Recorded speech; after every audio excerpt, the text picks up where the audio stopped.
You were saved from that place, but you didn't come back whole. The doctors say you're physically fine, which only makes what happens next more terrifying. The world feels muffled now, like you're underwater, and all the sounds above the surface can't quite reach you. Your throat works, your jaw moves, but nothing comes out. The words are there, somewhere deep inside, but they're trapped behind the wall you can't break through. 3 days since the heroes pulled you out of that place. 3 days since your voice disappeared. You sat on the common room couch, knees pulled to your chest, staring at nothing. The other students have learned to give you space, their concerned glances sliding off you like rain on glass. Recover Girl said there's nothing physically wrong. The damage is somewhere she can't heal with a kiss and a kind word. The couch dips beside you, and you don't need to look to know that it's Bakugo. He smells like caramel and smoke, and he's the only person who doesn't treat you like you're made of glass, other than Kirishima. He doesn't say anything, doesn't ask how you're feeling, or if you need anything. He just sits there, close enough that his warmth radiates against your side, and pulls out his phone. The silence between you isn't uncomfortable. It's solid, real, something you can lean against. Bakugo's presence has always been loud, but right now he's giving you quiet, and somehow that means more than any words could. Minutes pass, maybe hours. Time feels strange now. You hear him shift occasionally. The quiet tap of his fingers on his phone screen, the steady rhythm of his breathing. He doesn't fidget or sigh with impatience. He just exists beside you, an anchor keeping you tethered to reality. Hey, Kirishima's voice is soft as he approaches, and you feel rather than see him settle on your other side. I brought some books. Thought maybe, I don't know, I could read for a bit. Only if you want. You turn your head slightly, meeting his eyes. They're so full of concern that it almost hurts to look at.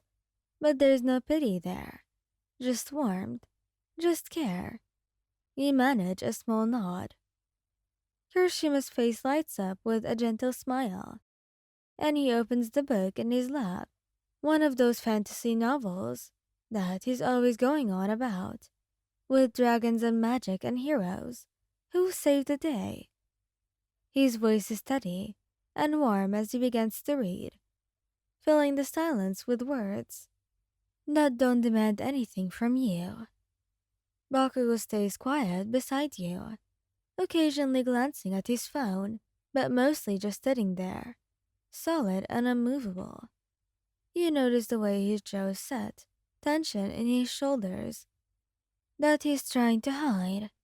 He's angry, you realize. Not at you, never at you, but at the situation, at the people who did this to you, at his own inability to fix it. But he doesn't let that anger explode. He holds it in check, channeling it into being present, into giving you what you need, even if it kills him to sit still and do nothing. Kirishima's voice weaves through the air, painting pictures of distant lands and brave warriors. You close your eyes and let the words wash over you. You don't follow the plot, can't concentrate enough for that, but the sound of his voice is soothing, familiar and safe.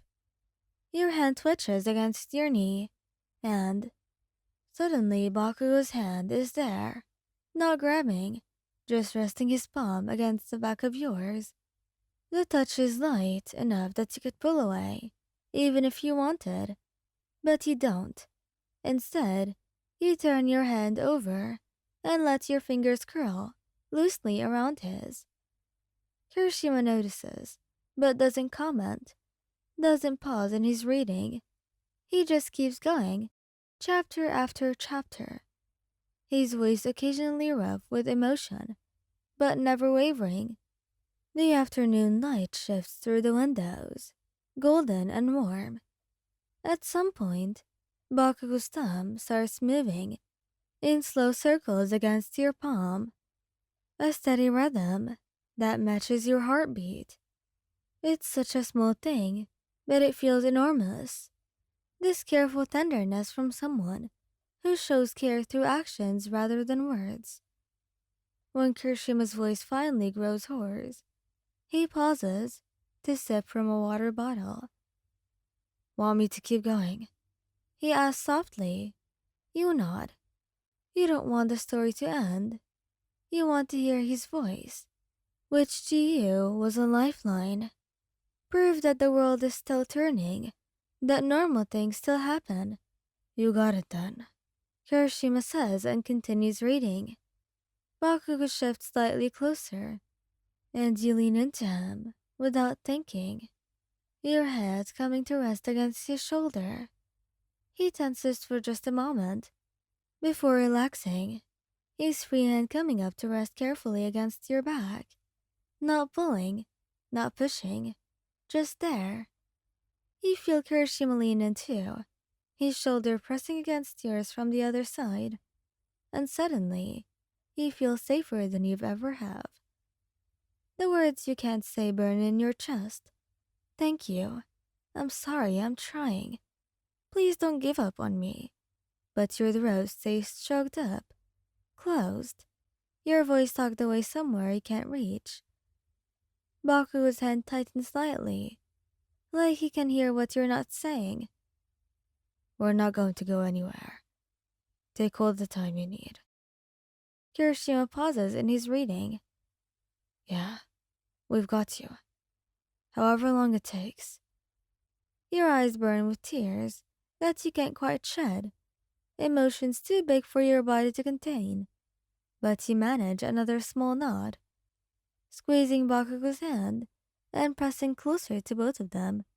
Kirishima resumes reading, his voice wrapping around you like a blanket. Bakugo, on the other hand, stands still and solid beside you, his presence a promise that he'll still stand between you and anything that tries to hurt you again. And you sit there between them, voiceless, but not alone, broken but not abandoned. The words will come back eventually, Recovery Girl said so, and Aizawa confirmed it. The trauma will fade, the walls will come down, and one day you'll speak again. But until then, you have this. Bakugo's quiet strength and Kirishima's gentle voice, filling the silence with everything you need to hear. You don't have to talk. You don't have to explain or apologize or pretend to be okay. You just have to breathe, and they'll take care of the rest. And so you do. You breathe and listen and hold on. And slowly, you begin to feel like maybe someday you'll be okay again. Thank you guys for listening. Hope you like this video. Please don't forget to subscribe, like, and share, and goodbye.